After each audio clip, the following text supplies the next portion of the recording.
Tengakhat motor শ্ৰমিক ইউনিয়নৰ কাৰ্যালয় শুভ উদ্বোধন। উদ্বোধক লাইফ অফ এ ড্ৰাইভাৰ কেবিনৰ ইপাৰে গ্ৰন্থৰ স্ৰষ্টা ৰূপম দত্তৰ। টেঙাখাত গিৰিজা পেট্ৰল পাম্পৰ সমীপত তথা চিটুৰ অন্তৰ্গত মটৰ শ্ৰমিক ইউনিয়নৰ অধীনত ইতিমধ্যে গঠন হোৱা টেঙাখাত মটৰ শ্ৰমিক ইউনিয়নৰ কাৰ্যালয় দেওবাৰে ফিতা কাটি শুভ উদ্বোধন কৰে সদৌ অসম দিবানৈশ বাছ চালক সন্থাৰ অন্যতম উপদেষ্টা তথা লাইফ অফ এ ড্ৰাইভাৰ কেবিনৰ ইপাৰে গ্ৰন্থৰ স্ৰষ্টা ৰূপম দত্তই। ইয়াৰ পিছতে টেঙাখাত শাখা মটৰ শ্ৰমিক ইউনিয়নৰ সভাপতি হোমেন গগৈয়ে সভাপতিত্ব কৰা উদ্বোধনী সভাৰ উদ্দেশ্য ব্যাখ্যা কৰে সম্পাদক ব্ৰজেন বৰুৱাই। সভাত বিশেষ আমন্ত্ৰিত অতিথি হিচাপে উপস্থিত থাকি মটৰ শ্ৰমিক ইউনিয়নৰ লক্ষ্য আৰু উদ্দেশ্যৰ লগতে মটৰ শ্ৰমিকসকলৰ অভাৱ অভিযোগ সন্দৰ্ভত বক্তব্য প্ৰদান কৰে ডিব্ৰুগড় জিলা মটৰ শ্ৰমিক ইউনিয়নৰ সভাপতি সুৰেশ ডেকা আৰু দিবানৈশ বাছ চালক সন্থাৰ উপদেষ্টা তথা লাইফ অফ এ ড্ৰাইভাৰ কেবিনৰ ইপাৰে নামৰ অন্যতম গ্ৰন্থৰ স্ৰষ্টা ৰূপম দত্তই। শ্ৰমিক ইউনিয়নৰ লগত যুক্ত 1977 পৰা প্ৰথম প্লাইউড ইউনিয়নৰ লগত যুক্ত হৈছোঁ। প্লাইউড ইউনিয়ন সংগঠিত কৰাৰ মাজেদি আজি প্লাইউড নাই, কিন্তু আজি চাহৰ মাজত সংগঠন কৰাৰ কাৰণে যত্ন কৰি আছোঁ, মটৰ শ্ৰমিকসকলৰ মাজত সংগঠন কৰাৰ কাৰণে যত্ন কৰি আছোঁ। আৰু এই যে মটৰ শ্ৰমিক ইউনিয়ন, এই মটৰ শ্ৰমিক ইউনিয়ন নতুনকৈ গঠন হোৱা আজি ইয়াক গঠন কৰা 2022 চনত আমি আৰম্ভ কৰিছোঁ আৰু সদ্যহতে জুলাই মাহৰ 6 তাৰিখে আমাৰ এই ইউনিয়নখনৰ জিলা ভিত্তিত ৰেজিষ্ট্ৰেশ্যন পোৱা গৈছে। আৰু আৰম্ভ হৈছিলে অৰুণাচলৰ লগত, যিবিলাক অৰুণাচললৈ যিবিলাক আমাৰ মটৰ চালক অহা যোৱা কৰে গাড়ী মটৰ লৈ, তেওঁলোকৰ ওপৰত নানা ধৰণৰ অত্যাচাৰ হৈছিলে, তাৰ লোকেল মানুহবিলাকে নানা ধৰণৰ আক্ৰমণ কৰিছিলে। গতিকে সেই আক্ৰমণক ভেটা দিয়াৰ উদ্দেশ্যেই সংগঠনটো গঢ়ি তোলা হৈছিলে আৰু সেই সংগঠন আজি জিলা ভিত্তিত গঢ়ি তোলা হৈছে। জিলা ভিত্তিত গঢ়ি তোলাৰ মাজেদি আজি মটৰ শ্ৰমিকসকল, যিসকল অসংগঠিত ক্ষেত্ৰৰ শ্ৰমিক,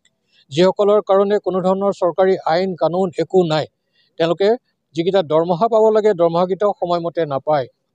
আৰু একেবাৰে নিম্নতম তেওঁলোকক দৰমহা দিয়া হয়। কোনো ধৰণৰ সামাজিক সুৰক্ষা তেওঁলোকৰ নাই, কোনো ধৰণৰ মান সন্মান যিখিনি পাব লাগে সমাজৰ কাৰণে তেওঁলোকে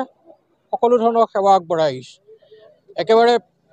পাহাৰৰ টিঙলৈকে তেওঁলোকে মানুহক কঢ়িয়াই লৈ যায়, পাহাৰৰ টিঙলৈকে বয় বস্তু কঢ়িয়াই লৈ যায়, মানুহক সেৱা কৰে। বেমাৰ আজাৰ সকলো সময়তে মানুহক তেওঁলোকে মেডিকেল ইত্যাদি নিয়াৰ ক্ষেত্ৰত তেওঁলোকে সহায় কৰে। আনকৈ আমাৰ ৰাজ্যৰ, আমাৰ দেশৰ ৰাষ্ট্ৰপতিৰ পৰা আৰম্ভ কৰি একেবাৰে নিম্ন পৰ্যায়ৰ মানুহলৈকে তেওঁলোকে গাড়ী মটৰেৰে তেওঁলোকক মানুহক সহায় কৰে,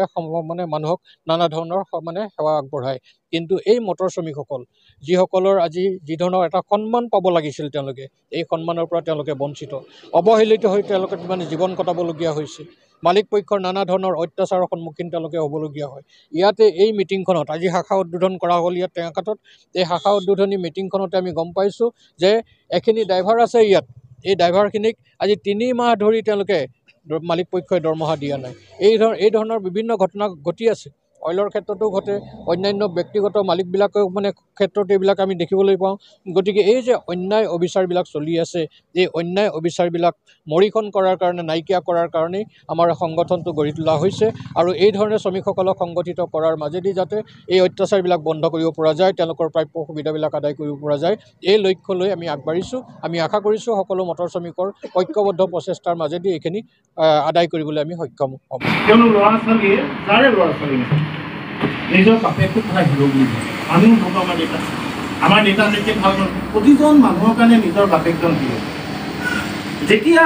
নিজৰ ল'ৰা ছোৱালীৰ আগত এনেকৈ বুকুত ধৰি এজনী ছোৱালীয়ে ৰাখি থ'ব আৰু এনেকৈ কেমেৰাৰ আগত বাইক দিব, মোৰ বুকুত লাগিছিলে। মই গুৱাহাটী গৈছিলোঁ, মোৰ পৰিয়ালৰ মোৰ ল'ৰাটো এডমিশ্যন আছিল। আমাৰ ঘৰত আৰ্মি এক্স আৰ্মি ল'ৰা এটা আছে নৱ বুলি, অসমীয়া ল'ৰা। সি মোলৈ পঠিয়াই কৈছে, ককাইদেউ এইটো আপুনি এক্সন এটা লওক, আপুনি নল'লে কিন্তু মই আপোনাক বেয়া পাম। মই প্ৰথমতে পটককৈ ফেচবুকত দেখিছিলোঁ, মই হয়তো কোনোবাই চাগে ছোৱালীটোলৈকে ভাত দিলে পিটিছে, পিটাও গ'লো। সি মোক কোৱাৰ পিছত চাওঁতে মই গোটেই দেখিলোঁ, তাৰপিছত মই ভিডিঅ' বনালোঁ যে এইটো ভুল হৈছে, ইয়াৰ একশ্যন হ'ব। সেই ছোৱালীজনী মাক খুজিলে, কোনে খুজিলে মাক, সেইটো আমাৰ ডাঙৰ কথা নহয়। সেইটো নহ'লেও কথাবোৰ শুনিব আপোনালোকে, কোনে মাক খুজিলে সেইটো ডাঙৰ কথা নহয়। কিন্তু যি সেই কৰ্মটো কৰিলে সি মাক খুজিলে। আৰু সেই কৰ্মটো যদি যোনে কৰে সেই ছোৱালী হওক ল'ৰা হওক ডাঙৰ হওক সৰু হওক ইভেন পুলিচ বিনা কাৰণত যদি গাত হাত দি দিবলৈ হয় ঠেং আৰু সেইটো ঠেঙত আপোনালোকে মোক লগ দিব